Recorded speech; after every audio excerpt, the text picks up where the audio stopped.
Hey guys, Zach Trowbridge with All Strength Training and Exceller Physique Coaching. I wanted to talk just a little bit about low carb diets and their application for fat loss. So, it's low carb diets essentially are a way to calorie control. There is nothing, barring someone with any sort of a medical condition that leaves them with a significant amount of insulin regulations such as type 2 diabetes, PCOS, metabolic syndrome.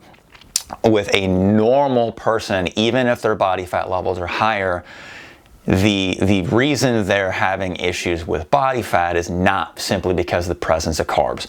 One of the reasons why low carb diets work is because they're just a natural way to restrict somebody's calorie intake, and that's the key when we're trying to reduce body fat, is simply just maintaining caloric balance. One of the other reasons that low carb diets often will work for people reducing their body fat is simply because one of the things that people tend to really overeat on are processed foods, and one of the common themes with most processed foods is the high levels of carbohydrates as well as the low levels of fiber, which basically means they're not very satisfying.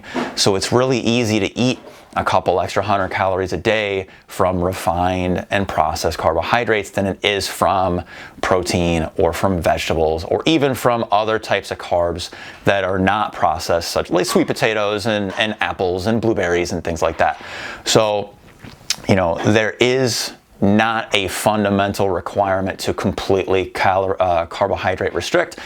In fact, for a lot of people, the issue with low carb dieting is that eventually people snap. So you might get somebody who goes a good 2-3 weeks straight with no carbs whatsoever, sees a tremendous amount of weight loss, which doesn't always equate to body fat loss, but that's kind of a topic for a different video. But what'll happen is after those first couple weeks have passed, they get so craving the carbs that they've been restricting that they snap. So it's one thing if you lost 10 pounds in 2 weeks, but then you added all that weight back over a weekend because you went to an old country buffet and reserved the entire room for yourself, versus somebody who just controls their carbohydrates but doesn't completely reduce them. So there's a significant difference, but long story short, you do not need to follow just a low carb diet if your goal is to lose body fat.